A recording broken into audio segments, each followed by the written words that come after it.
Have you ever hung up the phone and felt more drained than when you picked it up? Like something heavy settled in your chest? Even though the person on the other end barely said anything unkind outright. It wasn't a fight, it wasn't cruel, but still you were left feeling smaller, older, even lonelier than before. If that's happened to you, I want you to hear this loud and clear. It's not just you, and you are absolutely not imagining it.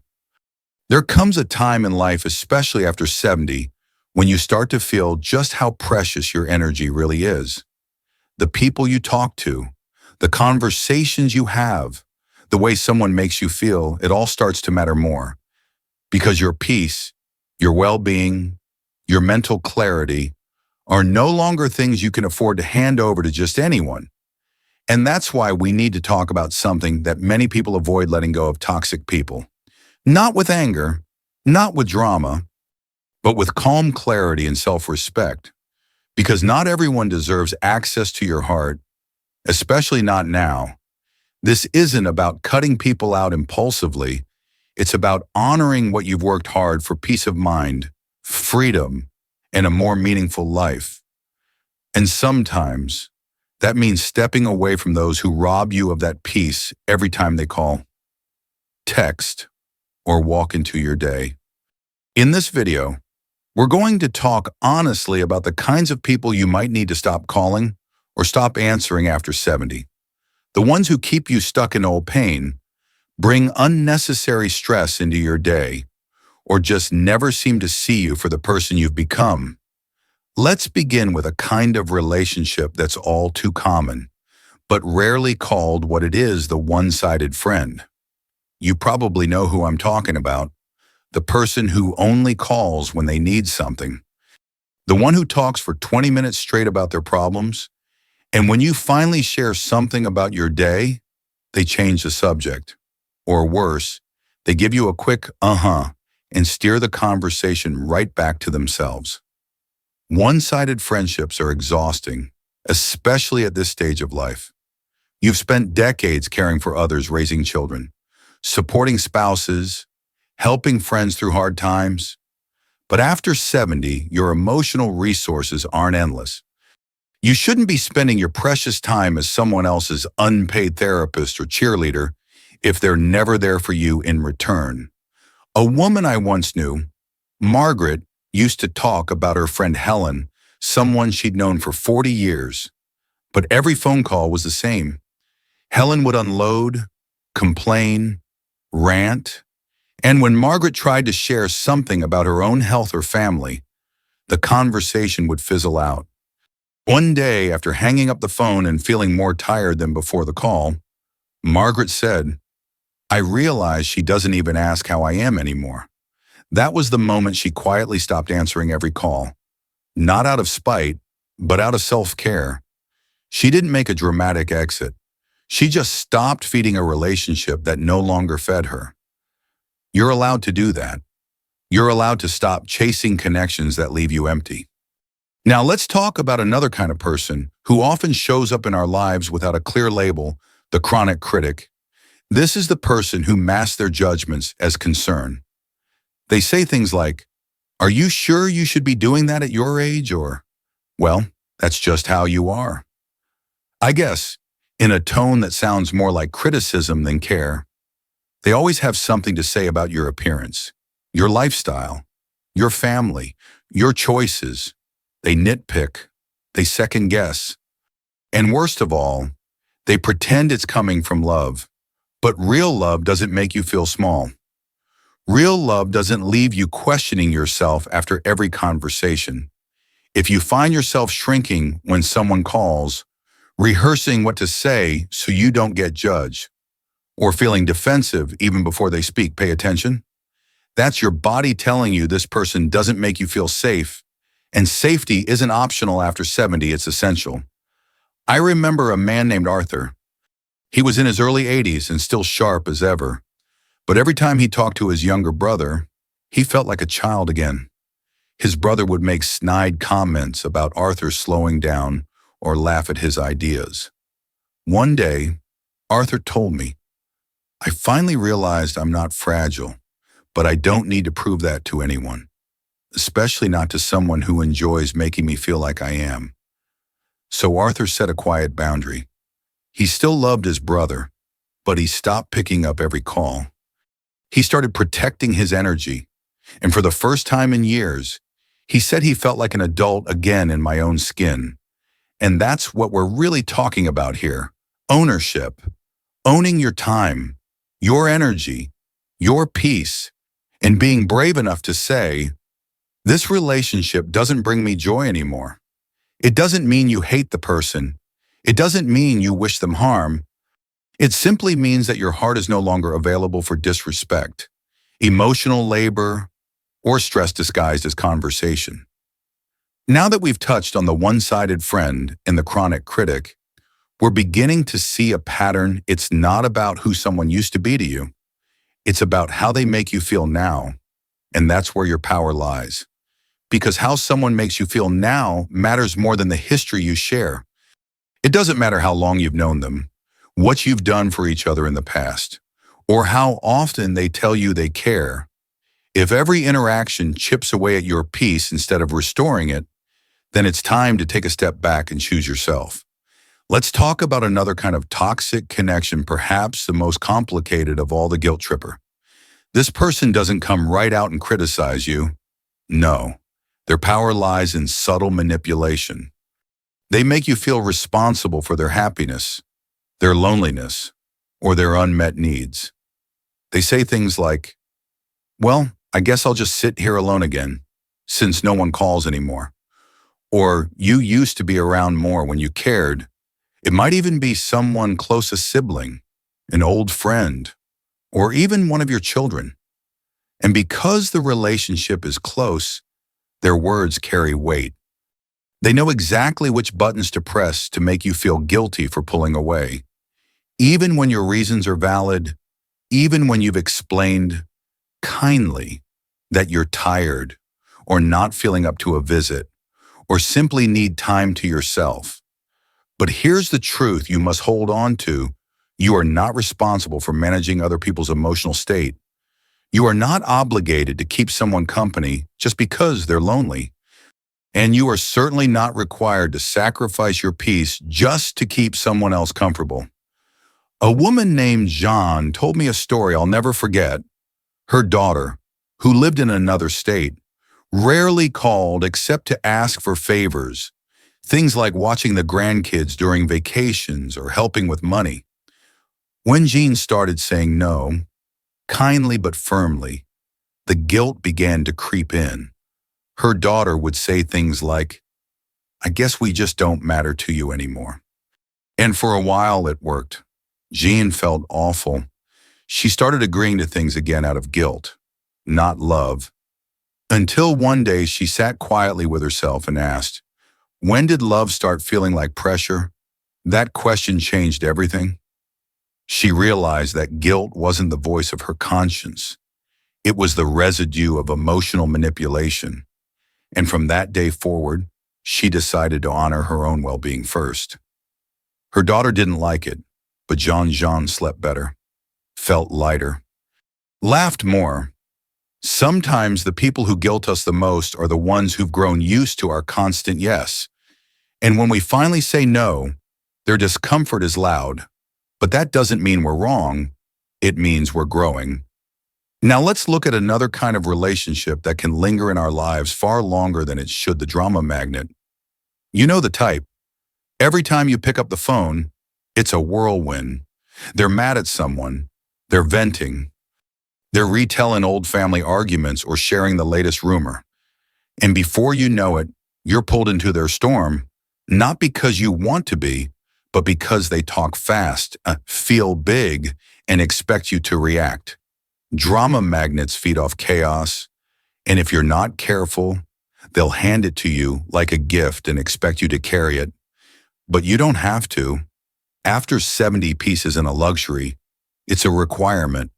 Your nervous system, your heart, your mind, they all function better in calm. And every time you invite unnecessary drama into your life, you disturb that calm for the sake of someone else's entertainment. I once met a man named Gilbert who had a lifelong friend named Roy. Roy was sharp-witted, always full of stories, and seemed to know everything about everyone. But every conversation ended in gossip, criticism, or negativity. Gilbert started noticing that after every chat, he felt anxious and unsettled. So one day, he tried something simple. He stayed quiet when Roy gossiped. He didn't ask questions. He didn't react. And over time, Roy's calls got shorter, then less frequent, and eventually, they stopped. Gilbert felt guilty at first. He missed the friendship they used to have, but he didn't miss the noise. He didn't miss the wait. And more importantly, he felt free. Sometimes people bring drama because they haven't learned how to sit with their own silence.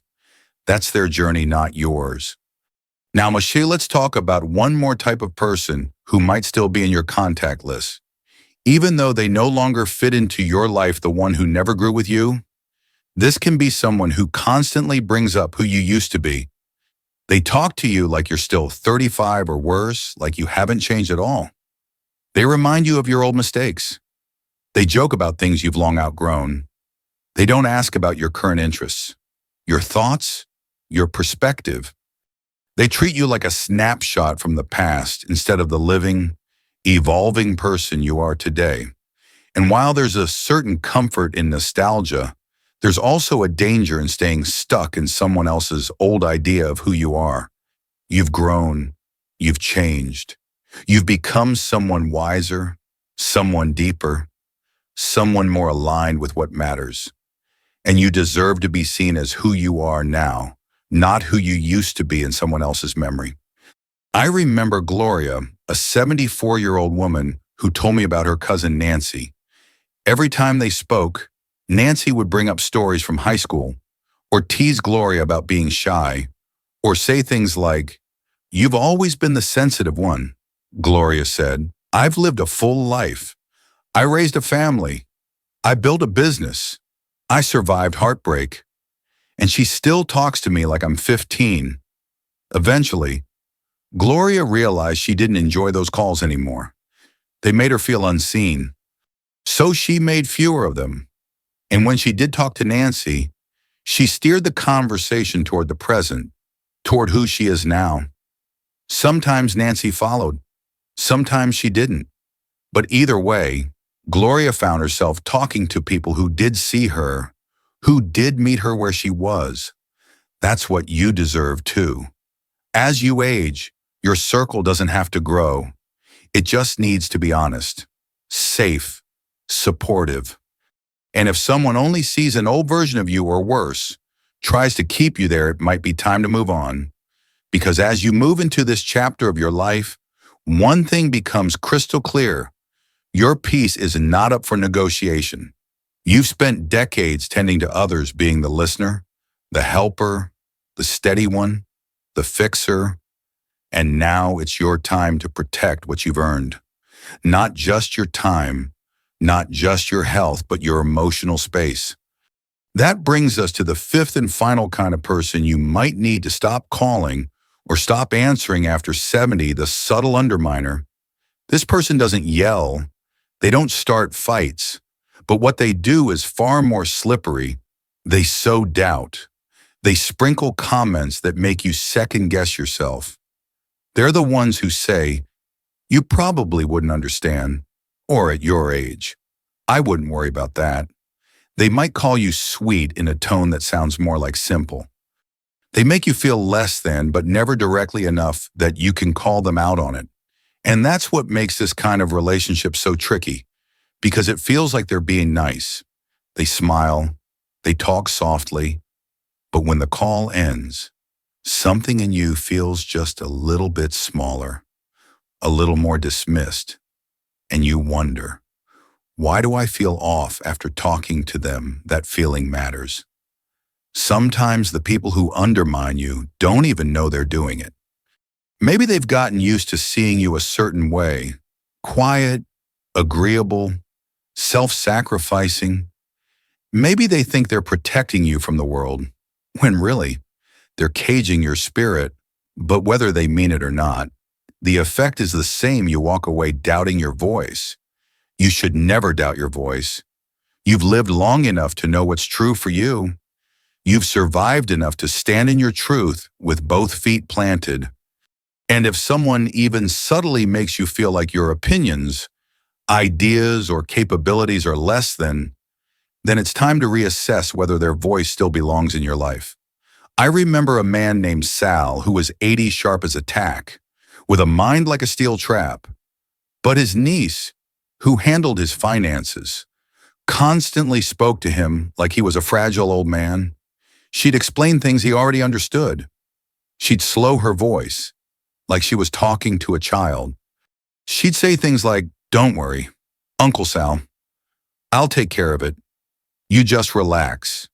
It was always said with a smile, but it made Sal feel invisible. One day he told her, "I appreciate your help, but I need you to speak to me like a man who's built a life, not someone who's fading out of one." That conversation changed their dynamic. She apologized, and from that point forward, she included him, not just handled him. You're not fragile, you're experienced. And your relationships at this stage of life should reflect that truth, not erase it. Now, let's take a moment to reflect. Think about the 5 kinds of people we've talked about: the one-sided friend, the chronic critic, the guilt tripper, the drama magnet, and the subtle underminer. If any of those descriptions felt familiar to you, know this: it's not selfish to pull back. It's not cold. It's not rude. It's wise. You're allowed to protect your energy. You're allowed to choose peace over history. You're allowed to outgrow people even if you love them, even if you've known them for decades. And you don't have to make a dramatic announcement. You don't need to explain yourself over and over. You can simply make quiet choices, fewer call, shorter visits, a new boundary here, a new habit there, a little more space between you and the people who bring noise instead of nourishment. You're not cutting people out. You're clearing space for joy, for rest, for the people who do bring light into your life, and for the quiet moments that matter more than any conversation ever could. You've earned the right to say no more.